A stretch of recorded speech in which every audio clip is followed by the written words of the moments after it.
دنیا کا جو میڈیا ہے اس کے اوپر یہ خبر دیکھ رہا تھا کہ کن الفاظ کے اندر پاکستان کو کرٹیسائز کیا گیا۔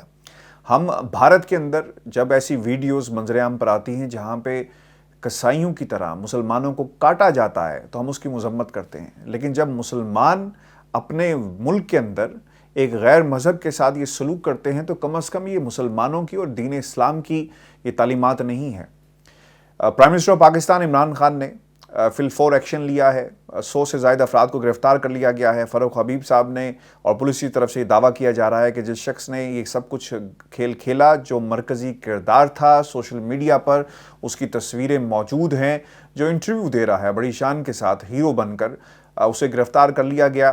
اور حیرانگی کی بات یہ ہے کہ اس واقعے سے بہت سارے سوالات بھی سامنے آ رہے ہیں کہ 8 برس سے یہ مینیجر جسے آج لوگوں نے گھسیٹا اور گھسیٹ کر آگ کے حوالے کر دیا، یہ پچھلے 8 برس سے اس فیکٹری میں کام کر رہا تھا۔ پاکستان کرکٹ ٹیم کی جتنی بھی جو کٹس ہیں اور جو شرٹس ہیں یہاں پہ بنتی ہیں، یہ بناتا رہا اپنا کام بڑی ایمانتداری کے ساتھ۔ جو اس وقت سوشل میڈیا پہ ٹویٹس کی جا رہی ہیں، جو لوگ اسے جانتے تھے اس کے بارے میں کردار جو ہے اس کا بتا رہے ہیں، تو جب پولیس سے انکوائری ہوگی تو یقیناً یہ چیزیں ضرور سامنے آئیں گی کہ کسی کی پرسنل جو اس کے ساتھ گرج تھا، جو اس کی بنیاد بنا، یا واقعی کچھ ایسا واقعہ پیش آیا جس کی بنیاد بناتے ہوئے اسے کیا گیا۔ انڈیپینڈنٹ انکوائری ہونا بہت ہی ضروری ہے۔ ہم نے ماضی کے اندر بھی انکوائریز ہوتے ہوئے دیکھا، اعلیٰ سطحی کمیٹی بنا دی جاتی ہے، دہشت گردی کی دفعات اس میں بھی شامل کی گئی، لوگوں کو پکڑا گیا، لیکن یاد رکھیں اس سے نقصان بہت بڑا ہو گیا۔ شاید بہت مشکل ہو جائے گا یہ بدنما داغ جو ہر شخص کے چہرے پر، تمام پاکستانیوں کے چہرے پر اس وقت ہے، اس کو دھونا، اس کو مٹانا بہت مشکل ہو جائے گا۔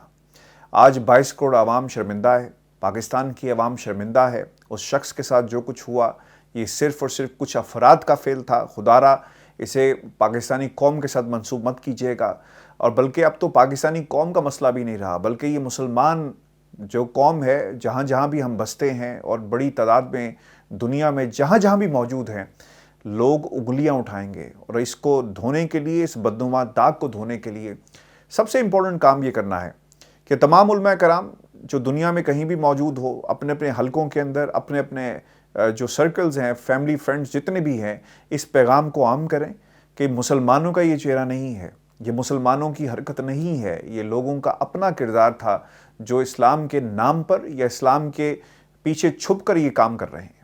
چونکہ مسلمان ایسا نہیں ہو سکتا، جو نبی کا کلمہ پڑھنے والا ہے وہ ایسا نہیں ہو سکتا، یہ اس نبی کی شان نہیں ہے۔ محمد کا امتی، محمد صلی اللہ علیہ وآلہ وسلم کا امتی ایسا نہیں ہو سکتا۔ آپ نبی کریم صلی اللہ علیہ وآلہ وسلم جب مکے میں داخل ہوئے تو آپ نے پودوں کو بھی کاٹنے سے منع فرمایا، درختوں کو کاٹنے سے منع فرمایا، چونکہ فتح کا اعلان ہو چکا تھا اور یہ فتح کا جشن تھا کہ آپ نے صبر کرنا ہے، اور کسی کو یہ تاثر نہ ملے کہ دیکھو وہ اپنی حاکمیت یا پھر اپنی جو فتح ہے اس کا اعلان درختوں کو کاٹ کے کر رہا ہے۔ آپ کو بہت ساری ایسی ایگزامپلز ملیں گی جہاں پر نبی کریم صلی اللہ علیہ وآلہ وسلم نے غیر جو مسلم ہیں ان کے ساتھ بھی اچھا سلوک کرنے کی بات کی ہے۔ تو ہجوم کو ایسے معاملات کے اندر کسی شخص کو مورد الزام ٹھہرانا اور پھر اس کو قتل کر دینا، اس کی جتنی بھی مذمت کی جائے کم ہے۔ اب تک کی اطلاعات یہ ہیں کہ انویسٹیگیشن بہت تیزی سے جاری ہے، پرائم منسٹر آف پاکستان خود اس میں انٹرسٹ لے رہے ہیں اور انہوں نے فی الفور اعلان بھی کیا۔ کچھ چیزیں میں آپ کے سامنے رکھ دیتا ہوں، چونکہ ریسکیو 1122 کے مطابق انہیں کال جب موصول ہوئی اس وقت ہجوم بہت زیادہ مشتعل تھا، اور لوگ جو وردیوں میں تھے ان کے لیے بہت مشکل تھا کہ اس کو کسی بھی قسم کی فرسٹ ایڈ دیتے، اور یہ بھی اس چیز کا بھی تعین نہیں کیا جا سکتا کہ جب اسے گھسیٹا جا رہا تھا تو اس کی جسم میں جان باقی تھی یا نہیں، یا پھر جسم میں سے روح پرواز کر چکی تھی جب اسے جلایا گیا۔ تو ویورز، اب تک فیکٹس اکٹھے کیے گئے، اور سب سے مجھے افسوس یہ بھی ہوا کہ یہ موقع سیاست کا نہیں ہے۔ سیاست آپ کر لیں، بہت اچھی بات ہے، سیاست کرنی چاہیے، صرف قوم کے لیے، اچھے مقاصد کے لیے کرنی چاہیے، لیکن جو آج بیانات جاری کیے گئے اور پاکستان سے باہر جو میڈیا ہے اس نے کس طرح اس کو ہائی لائٹ کیا ہے۔ BBC کے اوپر اگر آپ جائیں، آپ خود بھی دیکھ سکتے ہیں، سب سے ٹاپ پہ آپ کو عمران خان کا جو ٹویٹ ہے جو ملے گا، اور جس حوالے سے جو اٹیک کیا گیا سری لنکن مینیجر کے حوالے سے پاکستان کے لیے باعث شرمندگی ہے، اس کا اظہار انہوں نے کیا۔ پھر دوسری طرف پھر شہباز شریف صاحب میدان میں آتے ہیں، یعنی اپوزیشن لیڈر۔ کیسے ممکن ہے کہ باہر کا میڈیا ہو، BBC ہو، اور وہ ایسے لوگوں کی باتوں کو نہ لے کر آئے؟ کیونکہ میں بھی نہیں چاہتا کہ اس کے اوپر میں کچھ سیاست کے اوپر کمنٹ کروں، لیکن یہ سب کچھ آج ہوا ہے۔ انہوں نے کہا کہ utterly horrific and shocking incident in Sialkot today, such action must be condemned and discouraged, and those responsible be held to account as per law. It is the time we followed our beloved Prophet's peace be upon him sallallahu alaihi wasallam message of peace, compassion, love and mercy for all in true letter and spirit. بالکل ٹھیک کہا شہباز شریف صاحب نے، اور انہوں نے بالکل سیاست نہیں کی، بہت اچھی بات ہے، لیکن ان کی بھتیجی سے نہیں رہا گیا۔ اور انہوں نے کیا کہا کہ سیالکوٹ میں ہونے والے دلخراش واقعے نے دل چیر کے رکھ دیا۔ کیا یہ درندگی ہماری پہچان اور ہمارا اور آنے والی نسلوں کا مستقبل ہے؟ کیا یہ ملک ایک محفوظ ملک تصور ہوگا؟ حکومت نام کی کوئی چیز موجود نہیں، انسان سوال کرے بھی تو کس سے کرے؟ دیکھیں، یہ انتہائی پولیٹیکل سٹیٹمنٹ ہے۔ آپ واقعے کی مذمت کرتے، ان کرداروں کو جو ہے وہ نشان عبرت بنانے کی بات کرتے، لیکن اس میں ملک کا کیا قصور ہے؟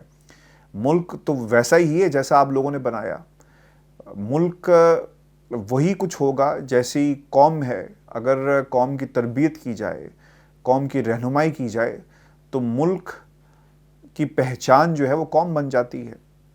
تو یہ مریم نواز کی طرف سے سیاست جو ہے وہ اس وقت کی جا رہی ہے، لیکن سراج الحق صاحب نے کہا کہ سیالکوٹ میں پیش آنے والا سانحہ شرمناک، انتہائی قابل مذمت اور اسلام و شرف انسانیت کی توہین ہے، پاکستان کی بدنامی کا باعث ہے، اس کا اسلام اور دینی تعلیمات سے کوئی تعلق نہیں۔ بالکل صحیح کہا ہے سراج الحق صاحب نے، میں ان کی بات سے 100% ایگری کرتا ہوں، اور جو انہوں نے مطالبہ کیا بالکل درست ہے کہ اس کی غیر جانبدارانہ تحقیقات کر کے مجرموں کو گرفتار کیا جائے، اور اس کی باقاعدہ انویسٹیگیشن جو ہے وہ ضرور ہونی چاہیے۔ ویورز، آپ کو بھی بتاتے چلیں، اس وقت سوشل میڈیا کے اوپر جو تصویریں اور جو پیغامات شیئر کیے جا رہے ہیں، اس کے اندر باقاعدہ جو کیسز ہیں توہین مذہب کے حوالے سے ان کے حوالے دیے جا رہے ہیں، کیونکہ تانے بانے کہیں اور سے ملتے ہیں، پھر لوگ ایسی چیزوں کو اپرچونٹی بنا کر استعمال بھی کرتے ہیں جو اس وقت پاکستان کے ساتھ کی جا رہی ہے۔ خوشاب میں جو واقعہ پیش آیا توہین مذہب کا، 4 نومبر 2020 کو رپورٹ کیا گیا، اس کا بھی ذکر آیا ہے۔ اور پھر توہین مذہب کے ملزم کا قتل، گرفتار شخص نے اپنے بیان میں کیا کہا، 9 اکتوبر 2020 کا واقعہ ہے۔ پھر آسیہ بی بی کے حوالے سے بھی واقعہ جو ہے وہ کوٹ کیا جا رہا ہے، اور پاکستان میں توہین مذہب کے قوانین ہیں کیا، اس کے حوالے سے بھی BBC بڑی تفصیل سے لکھ رہا ہے۔ یعنی ایک موقع دیا گیا ہے دنیا کی طاقتوں کو کہ وہ اس پر بات کر سکیں۔ پھر مسلم دنیا میں توہین مذہب کے قوانین اور توہین مذہب قانون کا پاکستان میں ارتقا، یعنی پورے کا پورا پوسٹ مارٹم کر کے رکھ دیا۔ اب مسئلہ یہ ہے کہ اس کی بنیادی وجہ کچھ افراد بنے، چونکہ دین اسلام ایسا دین نہیں ہے، اور یہ ہر اس شخص کے لیے جو مسلمان ہو یا نہ ہو امن کا پیغام دیتا ہے، اور ہمیں اس کو زیادہ پولیٹیکل نہیں بنانا چاہیے، اور ایسے موقع جب ہم دنیا کو دیں گے تو مشکل ہو جائے گا۔ ویورز، مجھ سے تو کم از کم مزید اب بولا بھی نہیں جا رہا، کیونکہ جو ویڈیوز اس وقت سوشل میڈیا پہ سرکولیٹ کر رہی ہیں، میرے پاس الفاظ نہیں ہیں کہ میں آپ کو نہ مزید کچھ کہہ سکوں۔ میں یہاں پر بیٹھا ہوا مزید 6 گھنٹے بول لوں گا، لیکن سوچنے کی بات یہ ہے کہ یہ مذہب اسلام نہیں ہے۔ خدا را اس کی حفاظت کریں۔ آج جو کچھ سیالکوٹ میں ہوا، شاید درندے بھی حیران ہوں گے کہ یہ انسان کیا کچھ کرتا پھرتا ہے۔ ہم نے آج درندوں کو بھی حیران کر دیا، چونکہ یہ انسانوں کا کام نہیں، حیوانوں کا کام ہے۔ ویورز، اپنے کمنٹس بھیجیے گا، اور آخر میں طارق متین کی فیملی کے لیے، بردر کی فیملی کے لیے بہت ساری دعائیں۔ اللہ تعالیٰ ان کی مشکلات کو آسان فرمائے، اور میری دعا ہے کہ بہت جلد وہ آپ کے ساتھ ہوں۔ اپنے کمنٹس بھیجیے گا، دعا میں یاد رکھیں۔ اللہ نے کے بعد